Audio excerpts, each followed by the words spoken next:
तो नथिंग के CEO iPhone 14 pro का रिव्यू करते हैं और उस पे 7 दिन में 1.5 मिलियन व्यूज आते हैं। अब सवाल ये है कि इन्होंने अपने कंपेटिटर के प्रोडक्ट को क्यों प्रमोट करा, और प्रमोट तो चलो करा, लेकिन उसे अपने प्रोडक्ट से अच्छा भी बताया। I think if you want one of the best high-end smartphones on the market today, that is the iPhone 14 Pro. I'm a fan. और ऐसा आज तक किसी स्मार्टफोन कंपनी ने नहीं करा, सॉरी डायरेक्टली नहीं करा। ये रिव्यू और इनके छोटे छोटे मूव्स इनको एक स्मार्टफोन कंपनी बनाते हैं। On the other hand nothing के फाइनेंसेस हिले पड़े हैं। जैसे अभी इन्होंने अपने ईयर वंस का प्राइस $100 से $150 कर दिया, सीधा 50% इंक्रीज। और रीजन ये दिया कि पहले इस पे 3 इंजीनियर्स काम कर रहे थे, अब 185 कर रहे हैं।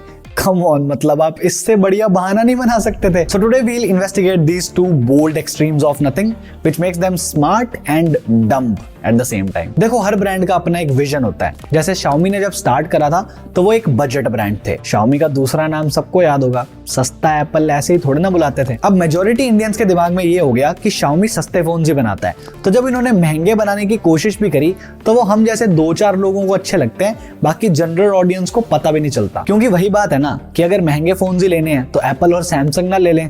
अब स्टेटस सिंबल भी कोई चीज होती है। सेम यही गलती रियलमी ने भी करी। वो Xiaomi को कॉपी करने के चक्कर में अपनी खुद की एक सेपरेट फ्लैगशिप ब्रांड इमेज बना ही नहीं पाए। उनका विजन सिर्फ इतना रह गया कि उन्हें Xiaomi के लिए एक कंपटीशन बनना है। एंड इवन OnePlus, जिसकी शुरुआत बहुत सही हुई थी, वो फ्लैगशिप किलर्स बना रहे थे, बाद में बस उन्होंने किलर हटा दिया और फ्लैगशिप रह गया, और अभी वो बिल्कुल शांत बैठे हैं। तो इन सब की गलतियों से नथिंग ने ऑलरेडी ये चीज सीख रखी है कि ये सब नहीं करना, यानी कि एक पर्टिकुलर कैटेगरी में खुद को एस्टेब्लिश नहीं करना। तो एंड पे आके इन्होंने अपने आप को रख दिया एप्पल के पेडेस्टल पे। एंड इससे जब कभी ये आगे फ्लैगशिप फोन्स बनाएंगे तो लोग इनसे बिट्रेड फील नहीं करेंगे, क्योंकि ये लोगों को आज ही इंडिकेशन दे रहे हैं कि हमें एप्पल से भिड़ना है। और एप्पल से कंपेयर करने से होगा ये कि ना तो ये Xiaomi की तरह बजट ब्रांड बन के रहेंगे और ना ये OnePlus की तरह फ्लैगशिप किलर बन के रहेंगे।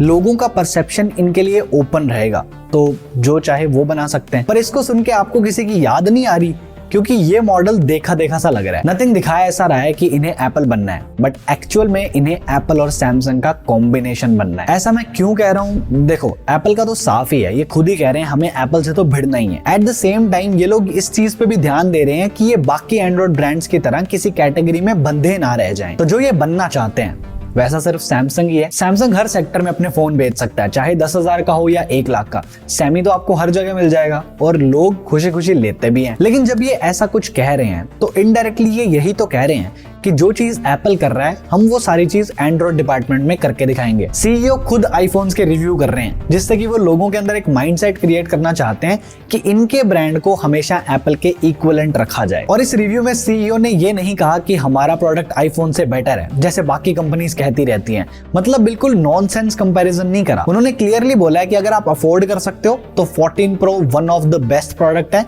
लेकिन अगर आपका बजट थोड़ा कम है तो फोन 1 एक बहुत अच्छा ऑल्टरनेटिव है। और क्योंकि ये जो बात उन्होंने कही वो ऑथेंटिक थी तो लोगों को पसंद आई और एक कनेक्शन बन गया कि ये सीईओ बड़ा कूल है। ये बिल्कुल इलॉन मस्क वाली स्ट्रेटजी है। जब कोई सीईओ ऐसी अलग चीजें करता है तो लोगों का ब्रांड के साथ कनेक्ट भी बढ़ता है। और लोगों की एक्साइटमेंट आप क्लियरली देख सकते हो, उस वीडियो पे 7 दिन में 1.5 मिलियन व्यूज हैं। और 14 सीरीज को लॉन्च हुए बहुत टाइम हो चुका है, तो ये जो व्यूज है ये फोन के लिए नहीं उस बंदे के लिए आए हैं। और इस सब के साथ साथ ये लोग एप्पल की तरह बहुत ही रिस्की और बोल्ड स्टेप्स भी ले रहे हैं। जैसे कि इन्होंने फोन 1 का प्राइस बढ़ाया, जिसको सरप्राइजिंगली इतने लोगों ने क्रिटिसाइज नहीं करा जितना Xiaomi का प्राइस बढ़ने पे कर देते हैं। और ये चीज नथिंग ने फिर से करी जब उन्होंने अपने ईयर वंस का प्राइस बढ़ाया। And this was a very very dumb move. इस मूव को भी डिकोड करेंगे, पर उससे पहले I would like to thank our today sponsor Wondershare Adromax। ये एक डायग्राम मेकिंग सॉफ्टवेयर है जिसमें आप flow charts, UML diagram, project diagrams वगैरह बना सकते हो। इसमें टोटल 10,000 प्लस टेम्पलेट्स भी हैं और ये और भी काफी सारे रिसोर्सेज आपको प्रोवाइड करते हैं, जिससे कि आप अपने आइडियाज को विजुअल्स में चेंज कर सकते हो। जैसे मैं अपनी वीडियोस को जनरली फ्लो चार्ट में रिप्रेजेंट करके देखता हूँ ताकि मुझे पता चलता रहे कि किस टाइम पे वीडियो में क्या हो रहा है। जैसे ये एक पुरानी वीडियो का फ्लो चार्ट डायग्राम है और इसे हम किसी भी फॉर्मेट में एक्सपोर्ट कर सकते हैं और हमारे प्रोजेक्ट्स को हम क्लाउड पे सेव करके अपनी टीम से इजीली कोलैबोरेट भी कर सकते हैं। और Adromax विंडोज, मैक, लिनक्स सबके लिए अवेलेबल है। So if you are interested, there is a link in my description to try Adromax for free.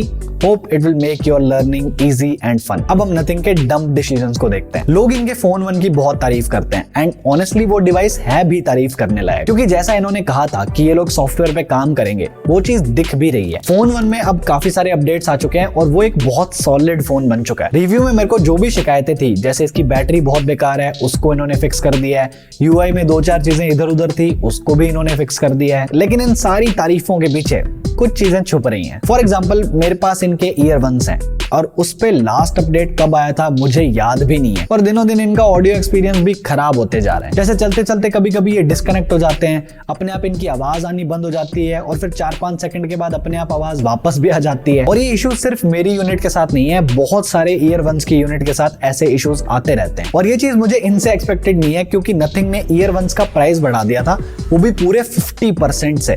पहले $100 का था, अब वो $150 का है। एंड वही घिसा पिटा रीजन बताया गया कि पहले इस पे 3 इंजीनियर्स काम कर रहे थे, अब 185 कर रहे हैं। आई मीन सीरियसली, ये कैसी बात हुई?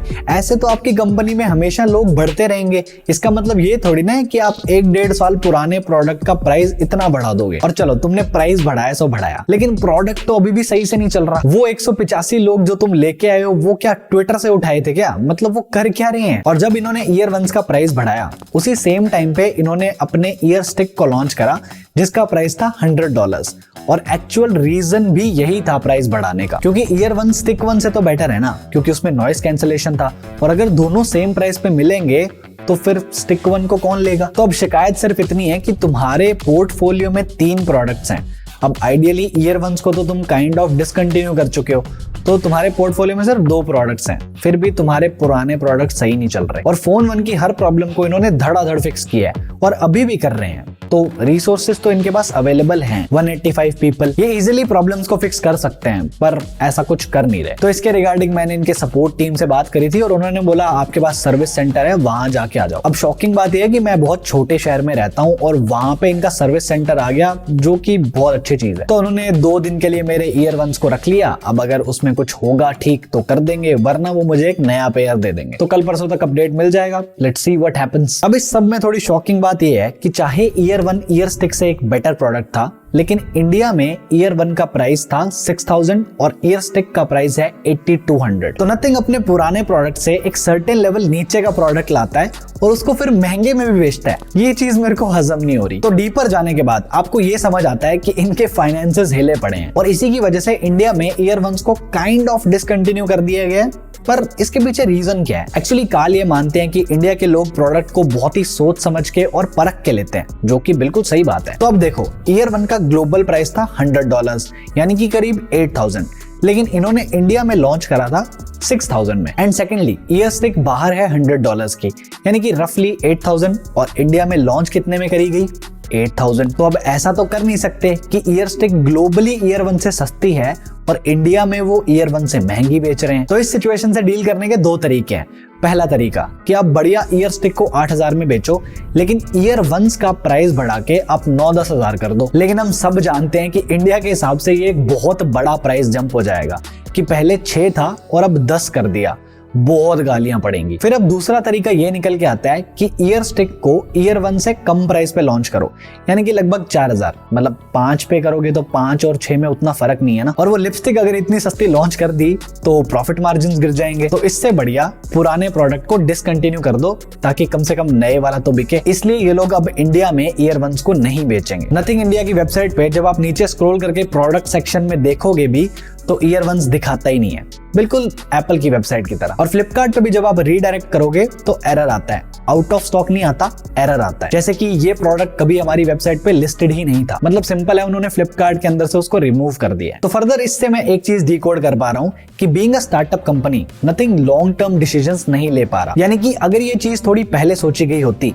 कि ईयर स्टिक हमारा एक प्रोडक्ट आने वाला है, उसकी प्राइसिंग भी हमें देखनी पड़ेगी, तो शायद उन्हें इंडिया में ईयरबड्स को डिसकंटिन्यू नहीं करना पड़ता। अब अपने फोन के मामले में ये लोग बिल्कुल वैसा काम कर रहे हैं जैसा हम एक अच्छे ब्रांड से एक्सपेक्ट करते हैं कि वो करे। लेकिन सबसे बड़ा सवाल जो बच जाता है वो यही है कि एंड पे जाके कहीं ये दूसरा OnePlus तो नहीं बन जाएंगे। एंड ऑनेस्टली ये सवाल ही थोड़ा गलत है, क्योंकि ये लोग एंथुसियास्ट को टारगेट जरूर कर रहे हैं, लेकिन ऐसे डिजाइन बना के ये लोग जनरल पब्लिक को भी अट्रैक्ट कर रहे हैं। और जैसा हमने देखा कि ये लोग वो गलतियां नहीं कर रहे जो बाकी ब्रांड्स ने करी थी। और काल ने OnePlus छोड़ी इसलिए थी क्योंकि वो अपना विजन चेंज चेंज कर रही थी, आई डोंट थिंक कि वो अपनी खुद की कंपनी के साथ वो सेम चीज करेंगे। पर इस चीज को कोई डिनाई नहीं कर सकता कि फोन 1 का डिजाइन आईफोन से काफी सिमिलर है। And in general Android iPhone copy paste एक बहुत ही स्मार्ट बिजनेस है। अगर आप इसके बारे में ज्यादा जानना चाहते हो तो वो वीडियो ये रही। और अगर आप अपनी लर्निंग को एनहेंस करना चाहते हो डायग्राम्स के थ्रू, तो आप एड्रा मैक्स को चेकआउट करना मत भूलना। डिस्क्रिप्शन में लिंक है, you can try it for free. And for now this is it from my side. Thank you so much for watching. I am Divanshu and I am on leave till the next one. Bye bye.